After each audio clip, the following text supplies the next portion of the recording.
karena di sana rakyat membeli gas LPG 12 kilo seharga 1.400.000. 1.400.000. 1.400.000.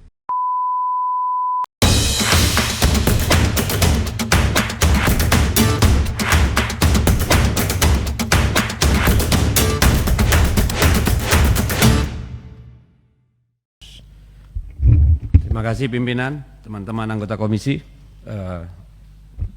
dan jajaran direksi Pertamina. Yang pertama-tama, kalau Andre bicara dapilnya belakangan, saya yang pertama Ibu. Dalam forum formal ini saya ingin menyampaikan rasa terima kasih dari masyarakat Kalimantan Utara, khususnya dari Krayan, karena untuk pertama kalinya di dunia LPG dipasok naik pesawat oleh Pertamina. Tepuk tangan dulu saya kira untuk Pertamina. Kenapa kemarin dipasok? Karena di sana rakyat membeli gas LPG 12 kilo seharga 1.400.000. Jadi bisa 200.000, saya kira itu bukti bahwa negara hadir dan pemerintah bekerja konkret bagi rakyatnya. Tapi tolong Ibu kalau bisa bantu juga Kalimantan Utara karena jatah LPG subsidinya itu sangat rendah dan banyak sekali daerah yang masih masuk dalam daerah non konversi, sehingga tidak bisa dipasok LPG bersubsidi. Itu yang pertama. Yang kedua, kemarin itu terjadi keributan menjelang Lebaran di Kabupaten Nunukan khususnya karena LPG menghilang dari dari pasaran. Nah, ini ada ketimpangan saya lihat dari data yang saya lihat dan informasi yang saya terima bahwa karena ada 4 wilayah besar di di Nunukan itu, penyaluran subsidinya justru ada di Pulau Sebatik, sementara Pulau Nunukan yang paling banyak penduduknya justru lebih rendah jatahnya daripada yang di Sebatik. Mohon perhatiannya Ibu untuk soal itu, dan terutama saya mohon agar Krayan bisa masuk menjadi daerah konversi gas LPG, karena mereka sampai hari ini masih mengimpor dari Malaysia dan selama setahun lebih tidak ada, karena Malaysia lockdown, mereka harus membeli dengan harga yang mahal.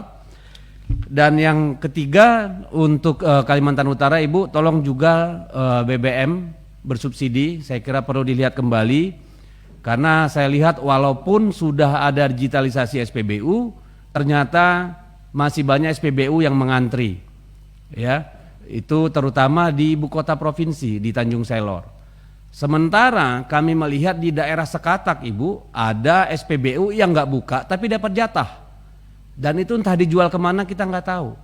Itu di daerah Bulungan, ya. Saya punya foto-fotonya, ada SPBU tidak terbuka untuk umum tapi setiap hari ada pengantaran BBM ke sana dan entah kemana disalurkan, yang pasti bukan untuk masyarakat. Ini tolong diperhatikan dengan baik kondisi di Kalimantan Utara. Terkait dengan holdingisasi, subholdingisasi atau restrukturisasi Pertamina, saya kira sudah banyak. Saya percaya pemerintah punya tujuan yang baik dan punya landasan hukum yang kuat. Tetapi yang ingin kita, karena ini harus dipertanggungjawabkan kepada masyarakat, kita ingin tahu sebenarnya visinya apa sih? Ya, karena tadi kan ini ada 8 keuntungan, itu kan baru sesuatu yang sifatnya kualitatif. Kita perlu tahu dalam 5 tahun ke depan, apakah memang Pertamina akan mencapai satu kondisi yang sustainability profitivitasnya itu tinggi, bukan naik turun. Kalau naik turun kan berarti gagal. Misalnya, apakah OPEX-nya memang terus menurun atau enggak dibandingkan jumlah proyek, misalnya efisiensinya bagaimana? Kan ini contoh-contoh, nanti kita punya indikator seberapa berhasil sebenarnya restrukturisasi yang sudah ada sekarang ini. Apakah bisa tetap menjalankan tugas-tugas yang dibebankan oleh negara?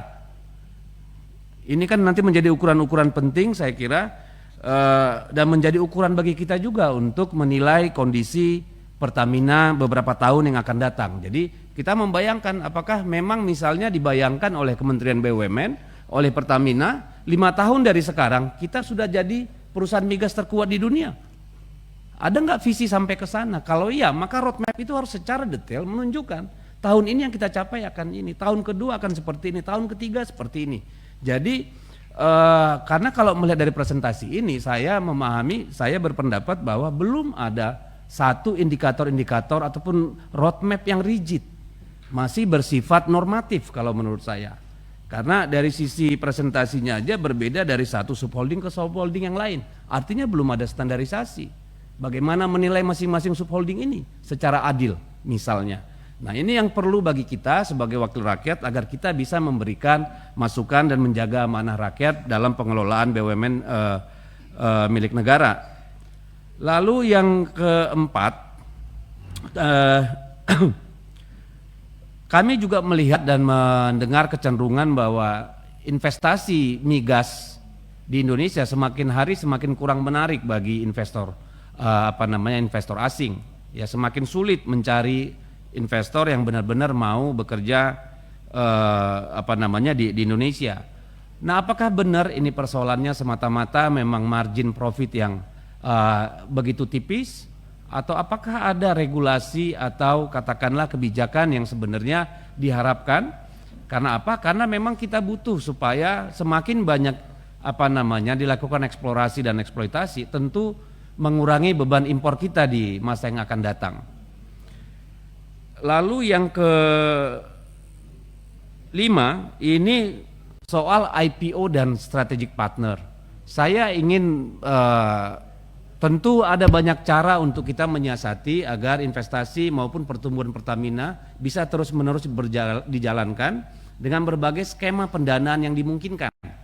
Saya berharap agar IPO ini menjadi satu skenario yang memang benar-benar di saat sudah waktunya, bukan sebagai semacam paracetamol aja gitu ya. Nanti kita dapat duit, sementara corporate culture kita, corporate system kita, sistem thinkingnya, value-nya belum berubah, maka saya kira justru akan menjadi beban bagi Pertamina di kemudian hari.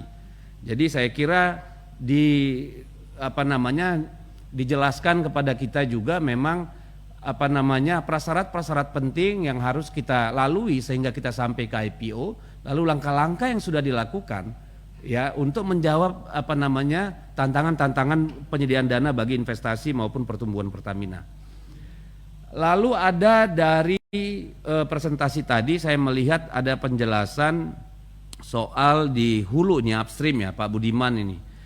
Tambahan sumber daya 2C ini naik 143% versus RKAP. Ya, ini menjelaskan apa? Apakah ini berarti kinerja yang semakin terus-menerus meningkat gitu ya atau apa? Ini yang kita perlu dijelaskan. Dan yang terakhir Ibu dari saya soal kebakaran kilang Balongan kemarin. Tentunya sudah ada investigasi, tentunya sudah ada langkah-langkah yang dilakukan apa saja itu supaya kita bisa menyampaikan kepada masyarakat. Dan berkaitan dengan itu karena kemarin terlalu banyak spekulasi yang dibangun, adakah ini kesengajaan, sabotase, kelalaian dan segala macam. Saya kira ini perlu disampaikan kepada publik. Dan kami juga sudah mendengar dari Pak Menteri BUMN bahwa ada rencana relokasi Pelumpang yang menurut saya memang itu sangat penting karena lokasinya sangat dekat dengan pemukiman, sehingga kalau ada apa-apa tentu sangat berbahaya. Nah, kami menunggu penjelasan soal ini karena saya kira ini sangat penting buat kita ke depan. Demikian pimpinan, mohon maaf, terima kasih sekali lagi. Selamat sore.